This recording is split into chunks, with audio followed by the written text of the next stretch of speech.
হার্দিক পান্ডিয়াকে বসানো হলো, সূর্যকুমার যাদবকে ক্যাপ্টেন্সি দেওয়া হলো, রোহিত শর্মা বিধ্বংসী ইনিংস খেললেন, রায়ান রিকেলটনও দেখালেন তার ব্যাটের জাদু। সব মিলিয়ে মুম্বাই ইন্ডিয়ান্স যেন পুরনো ছন্দে। হ্যাঁ দর্শক, মুম্বাই ইন্ডিয়ান্সে গতকালকে লখনৌ সুপার জায়ান্টসের বিপক্ষে 229 রানের লক্ষ্য চেস করে দিতেছে, তাও মাত্র 4 উইকেট হারিয়ে, তাও আবার 18 ওভার 4 বলের মধ্যেই। মূলত লখনৌ সুপার জায়ান্টসের বিপক্ষে মুম্বাই যেন নিজেদের পুরনো ছন্দ খুঁজে পেয়েছে। আসলে সব নষ্টের মূল যে হার্দিক পান্ডিয়া, সেটা তো আগের ভিডিওতেই বলেছিলাম। গত ম্যাচ শেষ হওয়ার পর হার্দিক পান্ডিয়া যে ক্যাপ্টেন্সি হারাতে চলেছিলেন, সেটা তো স্পষ্টভাবে বোঝা যাচ্ছিল ড্রেসিং রুমের এই সমস্ত ছবিগুলো দেখে। তারপরে কিন্তু আরো বড় চমক, হার্দিক পান্ডিয়া শুধু ক্যাপ্টেন্সি হারালেন না, তিনি স্কোয়াড থেকে জায়গা হারিয়েছেন। গতকালকের ম্যাচে তাকে স্কোয়াডে রাখা হয়নি। সূর্যকুমার যাদবকে ক্যাপ্টেন্সি দেওয়া হয়েছে, রোহিত শর্মাও কিন্তু এদিন দুর্দান্তভাবে ব্যাটিংটা করেছেন নিজের মতো করে।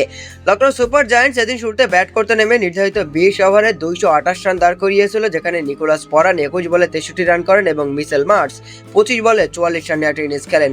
সব মিলিয়ে লখনৌ সুপার জায়ান্টস 228 রান দাঁড় করায় আর 229 রানের টার্গেটে ব্যাট করতে নেমে ওপেনিং জুটি থেকে আসে 143 রান। হ্যাঁ দর্শক, রোহিত শর্মা এবং রায়ান রিকেলটন দুইজনাই কিন্তু দারুণ ব্যাটিং করেছেন। রোহিত শর্মা খেলেছেন 44 বলে 84 রানের একটা দারুণ ইনিংস, পাশাপাশি রায়ান রিকেলটন তিনি 32 বলে খেলেছেন 83 রানের একটা বিধ্বংসী ইনিংস। সব মিলিয়ে মুম্বাই ইন্ডিয়ান্স এদিন জয় পেয়েছে 6 উইকেটের ব্যবধানে, তাও 8 বল হাতে রেখেই। তাই তো মুম্বাই ইন্ডিয়ান্সের সমর্থকেরা এখন গণমাধ্যমে পোস্ট করছে যে হার্দিক পান্ডিয়াকে তাদের আর দরকার নেই, হার্দিক পান্ডিয়াকে বিদায় করা হোক, সব দায়িত্ব আবারও বুঝিয়ে দেওয়া হোক রোহিত শর্মাকে।